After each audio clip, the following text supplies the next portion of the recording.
Tomorrow night, 18 senators are going to be traveling down to the southern border to see firsthand the crisis that is unfolding. Our friends in the media, right now, are not allowed to come. We want the American people to see what's happening. But Joe Biden doesn't want you to see that.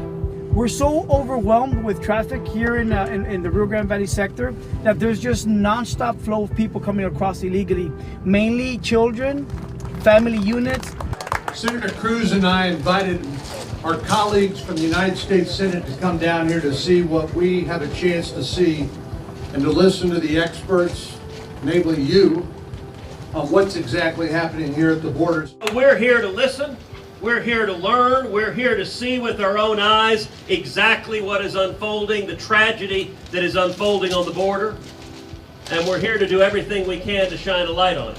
We really appreciate the opportunity, your hospitality, and the chance to see what we're going to see both tonight and tomorrow. We're here tonight to learn, but equally important to say thank you.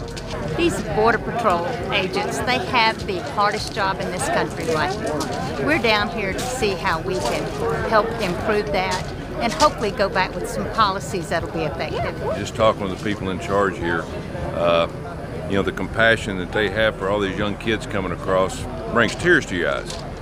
People need to understand what's going on here, so I'm glad to be here.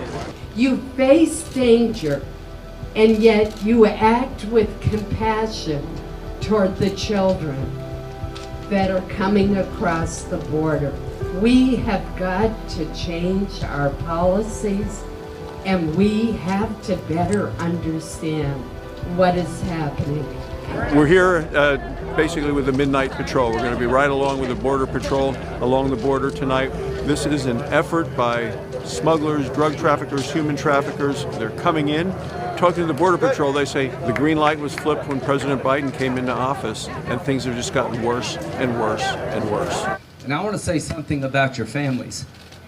When you go home, you bring the job with you, right? So how about a round of applause for your families who put up with this? The solution here is a wall in strategic locations. That is the only way we're going to be able to stop these people from coming across. And I'm talking about all types of people. Now, the wall will not stop family units and unaccompanied children. The only way you stop unaccompanied children and these family units is by stopping catch and release and stopping that magnet. You implement the migrant protection protocols all over again. Because the reason people are leaving Central America to come into the United States is because they know that if they make it across that river, they're going to get released. So for them, it's worth paying their life savings to a smuggler because it's a guaranteed ticket into the United States. So this right here is a clandestine operation, an underground operation that the federal government is conducting here. The journalists are not allowed here.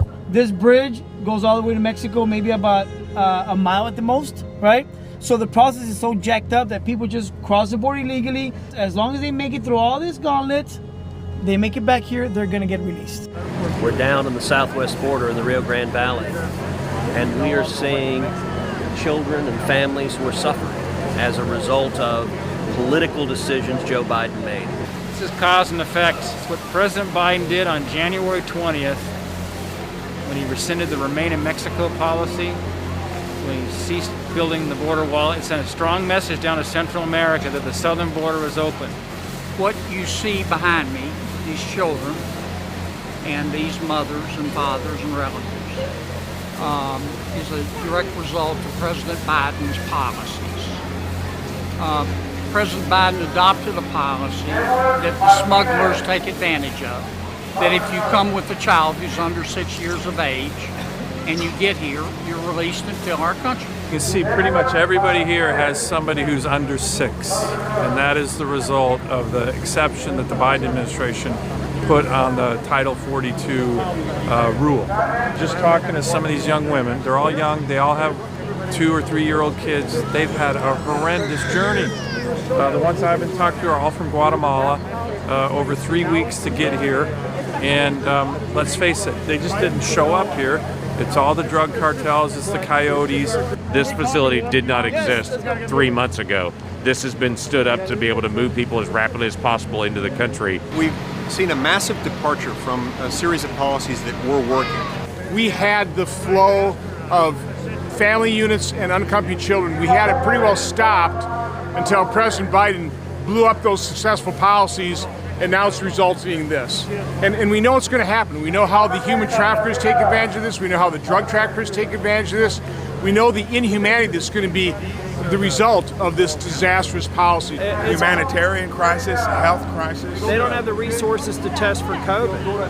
And when they ask someone if they're sick, they say they're not sick because they know they can get released. And then they're released if they have a child under 6 years old and they're asked to come back in 4 years. How many are coming back?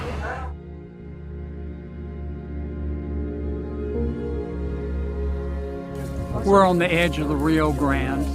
The lights you see there are smugglers.